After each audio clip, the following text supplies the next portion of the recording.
یہ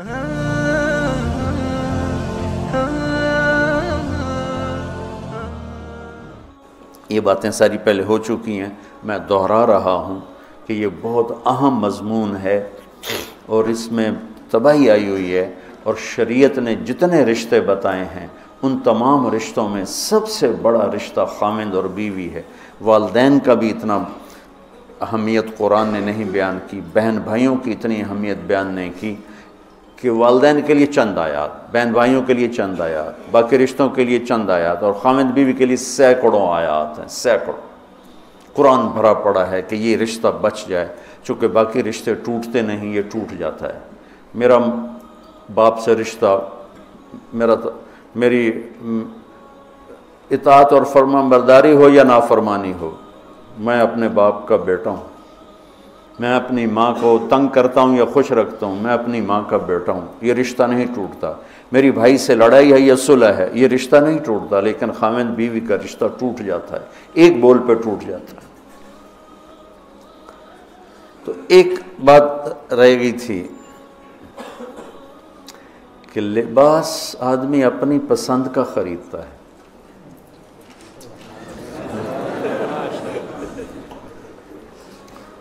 جب چھوٹا بچہ ہوتا ہے پھر تو ماں باپ پہناتے ہیں، جب وہ ہوش میں آ جاتا ہے تو وہ لباس اپنی پسند کا لیتا ہے، ماں کی پسند کا نہیں لیتا، باپ کی پسند کا نہیں لیتا ہے۔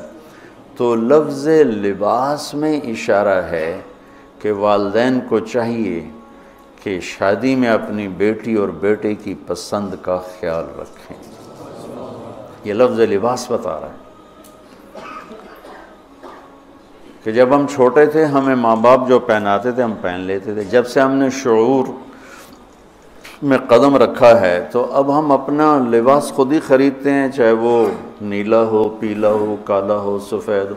مجھے سفید پسند ہے، زندگی گزر گئی سفید کرتے شلوار میں۔ تو لباس میں اس بات کی طرف اشارہ ہے کہ لڑکے لڑکی کی پسند اور ناپسند کو دیکھا جائے۔ ہمارے معاشرے میں بیٹیوں سے تو پوچھتا ہی کوئی نہیں، اور بیٹوں پر بھی مسلط کرتے ہیں، ایتھے ہی کرنی ہے، بس ہمارا فیصلہ ہے۔ والدین سے کہتا ہوں اللہ کے واسطے، یہ اللہ نے شریعت نے حق رکھا ہے بچے بچے کا، میں نے قبول کیا، لڑکا کہتا ہے، باپ تو نہیں کہتا ہے۔ تو جس نے کہنا ہے میں نے قبول کیا تو وہ قبول تو کرے۔ ایک صحابی نے آ کے عرض کی یا رسول اللہ میں نے وہ نکاح کا پیغام دیا ہے، تو آپ نے فرمایا تو نے وہ لڑکی کو دیکھا ہے؟ کہا جی نہیں۔ آپ نے کہا دیکھ لو، کہ تم نے زندگی گزارنی ہے، دیکھ لو۔ اتنی گنجائش رکھی ہے کہ لڑکا لڑکی بیٹھیں، آپس میں بیٹھیں، ایک دوسرے کو دیکھ لیں، بات چیت کر لیں، تو انہوں نے زندگی گزارنی ہے۔ تو ہمارا ماحول ہے کہ یہ بھی ہندو سے آیا ہوا معاشرہ ہے کہ وہ ذات پات میں پھنسے ہوئے تھے، بس ہم نے راجپوتوں میں کرنا اور کہیں نہیں کرنا، ہم نے جاٹوں میں کرنا اور کہیں نہیں کرنا، ہم نے ارائیوں میں کرنا اور کہیں نہیں کرنا، ہم یہ ہیں، ہم اس کے علاوہ اور کہیں نہیں کرتے۔ یہ پورے ہمارے ماحول میں ایک چیز رچی ہوئی ہے۔ کتنے بچے میرے پاس آتے ہیں، بچیوں کے فون آتے ہیں، ماں باپ زبردستی شادی کر رہے ہیں، میرا دل نہیں کر رہا لیکن وہ زبردستی کر رہے ہیں۔ تو اگر زبردستی کریں تو پھر مان جاؤ، قربانی دے دو، پھر بغاوت نہ کرو، قربانی دے دو۔ چونکہ ایک اس کے ضد میں انتہا کی بات ہو رہی، وہ ہے کورٹ میرج، کہ بعض بچے بچیاں اتنے باغی ہو جاتے ہیں کہ وہ عدالت میں جا کے اپنا نکاح کر لیتے ہیں۔ میں اس کو ٹھیک نہیں سمجھتا کہ ماں باپ کی دعائیں ہمیشہ کے لیے ختم ہو جائیں۔ ماں باپ زیادتی کرنے پر آ گئے ہیں، مان جاؤ، مان جاؤ، اور اللہ سے مانگو، اللہ پاک اس میں آپ کے لیے بہتری کی شکلیں بتائے گا۔ اس کیمرے کے ذریعے سے لوگ جو سن رہے ہیں، سارا ملک تو نہیں سن رہا ہے لیکن جو سن رہے ہیں، یہ شادی بچے کا معاملہ ہے، بچی کا معاملہ، اللہ کے واسطے پوچھا کرو، پوچھے بغیر کرنا زیادتی ہے۔ میرے نبی کی حدیث سناتا ہوں، ما تزوجت وما زوجت الا بوحی من السماء نزل به جبریل، میں نے شادی کی یا بیٹی کی شادی کی، پہلے آسمان سے وحی آئی، جبریل آئے، پیغام لائے، حکم لائے، پھر میں نے یہ کام کیا۔ ٹھیک۔ حضرت علی رضی اللہ تعالیٰ عنہ پیغام لے کر آئے ہیں۔ پہلے ابوبکر صدیق نے رشتہ مانگا، آپ خاموش یعنی انکار۔ عمر رضی اللہ تعالیٰ عنہ نے بات کی، خاموش یعنی انکار۔ عبد الرحمن بن عوف نے حضرت علی سے کہا تم جاؤ۔ وہ فرمانے لگے میں تو بہت غریب ہوں، میرا تو گھر بھی اپنا نہیں، مجھے دے دیں گے؟ کہاں دے دیں گے، تم جاؤ۔ تو حضرت علی تشریف لائے، اور آ کے بیٹھے تو شرم کی وجہ سے بولا ہی نہ گیا۔ تو آپ نے فرمایا علی کیسے آئے؟ وہ چپ۔ اب آپ کو تو پتہ تھا علی کیسے آئے، آپ تو اندر دیکھ رہے ہیں۔ تو آپ نے فرمایا لگتا ہے تم فاطمہ کے رشتے کے لیے آئے ہوگے؟ کہا جی ہاں۔ تو آپ نے کہا انشاءاللہ، اور یہ کہہ کر اٹھ گئے۔ تو حضرت علی باہر تشریف لے کے، صحابہ کھڑے ہوئے تھے انتظار میں، کیا ہوا؟ تو فرمایا انکار ہو گیا۔ کہنے لگے کیسے؟ کہا کچھ بولے ہی نہیں۔ تو عبد الرحمن بن عوف کہنے لگے کچھ تو بولے ہوں گے؟ کہا بس انشاءاللہ کہا تھا۔ کہا تو پھر بس مبارک ہو گیا کام۔ تو حضرت علی نے پوچھا وہ کیسے؟ کہا اس لیے کہ نبی کا انشاءاللہ ہاں ہوتا ہے، لہذا تیرا کام ہو گیا۔ اچھا اب بچوں، میرے بچوں سنو، جبریل آ چکے ہیں کہ اللہ فرما رہے ہیں کہ یہ رشتہ یوں ہونا ہے، وہیں ہاں کر دیتے۔ اللہ کے امر کے بعد تو کوئی گنجائش ہی نہیں، وہیں ہاں کر دیتے۔ یہاں کیوں نہیں کی؟ گھر گئے، بیٹی فاطمہ علی کا رشتہ آیا ہے، ہاں کر دوں۔ سبحان اللہ، سبحان اللہ، کمال ہو گیا۔ فاطمہ کا رشتہ آیا ہے، علی کا رشتہ آیا ہے، ہاں کر دوں۔ آپ کا کیا خیال ہے حضرت فاطمہ نے انکار کرنا تھا؟ جنت کی سردار، نبی کے جگر کا ٹکڑا، وہ انکار کرتے ہیں؟ یہ تو آج کی بچے ہماری بیچاری چپ کر کے بیٹھ جاتی ہے، اچھا جی جی میں تھوڑی مرضی۔ اور وہاں ہمیں تو پتہ نہیں کہ وہی کیا ہے، یہاں تو وہی آ چکی ہے کہ علی اور فاطمہ کی جوڑی آسمان پہ طے ہو چکی ہے۔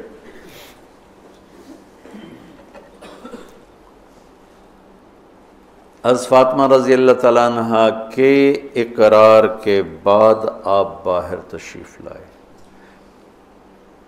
وہیں اقرار کیوں نہیں کیا؟ ہمیں سبق دینا تھا کہ آسمان سے وحی بھی آئی ہو تو بھی بیٹی سے پوچھو۔ سبحان اللہ، سبحان اللہ، سبحان اللہ۔ آپ نے کہا علی بلاؤ لوگوں کو، تو وہ اس وقت مسجد بھر گئی ساری۔ تو آپ نے سامنے بٹھایا اور خود ممبر پہ کھڑے ہوئے اور فرمایا کہ لوگوں میرے پاس جبریل یہ پیغام لے کر آئے ہیں کہ میں اپنی بیٹی فاطمہ کا نکاح علی کے ساتھ کر دوں۔ پھر آپ نے خطبہ پڑھ کے فرمایا کہ علی میں نے 400 درہم کے عوض فاطمہ بنت محمد کو تیرے نکاح میں دیا، تو نے قبول کیا؟ تو انہوں نے کہا قبول، تو میں نے قبول کیا، اور سجدے میں چلے گئے اور زور سے دعا مانگی، رب اوزعنی ان اشکر نعمتک التی انعمت علی وعلی والدی وان اعمل صالحا ترضاہ واصلح لی فی ذریتی انی تبت الیک وانی من المسلمین۔ یہ دعا مانگی اور اللہ کے نبی نے کہا آمین۔ آپ نے زور سے اوپر سے کہا آمین۔ پھر آپ نے سارے شرکائے نکاح کو شہد کا شربت پلایا اور کھجور کھلائی، شہد کا شربت اور کھجور کھلائی۔ تو آسمانی وحی کے بعد بھی باپ پوچھ رہے ہیں کہاں کر دوں؟ تو ہمارے پاس تو وحی نہیں ہے، اور ایک بچی نے زندگی گزارنی، ایک بچے نے زندگی گزارنی، اور ماں باپ ان کی وہ رائے کے خلاف اولاد بولے تو وہ کہتے ہیں یہ گستاخ ہو گئے ہیں، یہ نافرمان ہو گئے ہیں۔ وہ پھر وہ ان کو وہ جذباتی طور پر ان پر پریشر ڈالتے ہیں، ہم نے تمہیں بچپن میں پالا، ہم نے، ماں کہتی میں تینوں دودھ پیوایا، میں تیرے پوتڑے دھوتے، آج تو میرے اگو بلینا ہے۔ وہ اماں جی میں زندگی گزارنی ہے، تسی گزار بیٹھے ہو، میں گزارنی ہے۔ ہمارے دینی حلقے ہوں یا دنیاوی حلقے ہوں، نہ کوئی بچے سے پوچھتا ہے کہ بیٹا یہاں آپ کا کر دیں، آپ کا کیا رائے ہے، نہ کوئی بچی سے پوچھتا ہے کہ بیٹی یہ رشتہ آیا ہم ہاں کر دیں، بلکہ بچیوں سے چھپا کے رشتے کیے جاتے ہیں کہ وہ بچی کو پتہ ہی نہیں ہوتا۔ ہمارے پرانے تعلق والے ذمہ دار گھرانے کی بچی کہا جی مولانا صاحب چلو ماں باپ جہاں کر دیں ٹھیک ہے، ہمارا سر جھکا ہوا ہے، اتنا تو دیکھ لیتے انسان کا بچہ ہوتا ہے۔ ایک شرابی کے ساتھ میری شادی کر دی، عمر گزر گئی میری روتے روتے، فیملی میں ہی کرنا تھا تو کوئی اور شریف بچہ دیکھ لیتے۔ مجھے صرف فون پہ کہا گیا کہ باسی تیری منگنی کر دیتی ہے تو فلانی تاریخ نو تیری شادی، اور وہ شرابی تھا میرا، آج تک وہ شراب پیتا۔ یہ وہ دکھتے ہوئے مسائل ہیں جن کو ہم دین کی روشنی میں دیکھتے ہی نہیں ہیں، اپنے رواج کی روشنی میں دیکھتے ہیں۔ ہمارا رواج کیا ہے، ہمارا دستور کیا ہے، اس پر ہم چلتے ہیں۔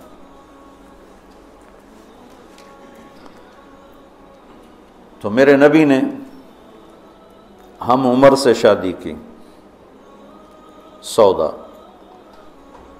عمر سے بڑی سے شادی کی، خدیجہ، کم عمر سے شادی کی باقی ساری بیگمات، خاص طور پہ حضرت عائشہ، مطلقہ سے شادی کی زینب، بیوہ سے شادی کی خدیجہ، حفصہ، کنواری سے شادی کی عائشہ رضی اللہ تعالیٰ عنہ، مالدار سے شادی کی خدیجہ، غریب سے شادی کی جویریہ، باندھی ہو کر آئی ہیں، ہمسر سے برابری میں شادی کی ام سلمہ، ام حبیبہ، اپنے خاندان میں شادی کی عائشہ، ام حبیبہ، ام سلمہ، یہ حفصہ، یہ قریش ہیں۔ خاندان سے باہر قوم میں شادی کی، جویریہ، میمونہ، قوم سے بھی باہر یہود میں شادی کی، صفیہ رضی اللہ تعالیٰ عنہ۔ یہ کتنی نسبتیں ایک عورت کی بن سکتی ہیں، ان سب میں میرے نبی نے شادی کی۔ اور آپ حیران ہوں گے، اپنی 3 بیٹیاں بنو امیہ کو دیں جن کے ساتھ جانی دشمنی، ابو العاص کو حضرت زینب، ابو العاص بن ربیع بن امیہ بن حرب، اور عثمان بن عفان بنو امیہ، تو پہلے حضرت رقیہ کا کیا، پھر ام کلثوم کا کیا، اور علی اپنے گھر کے تھے، خاندان کے تھے، تو ایک فاطمہ کا رشتہ ان کے ساتھ کیا۔ اور حضرت عثمان کے نکاح میں جب حضرت ام کلثوم کا بھی انتقال ہوا تو آپ نے فرمایا میری 100 بیٹیاں ہوتی اور اس طرح مرتی، 100 کی 100 عثمان کے نکاح میں دیتی۔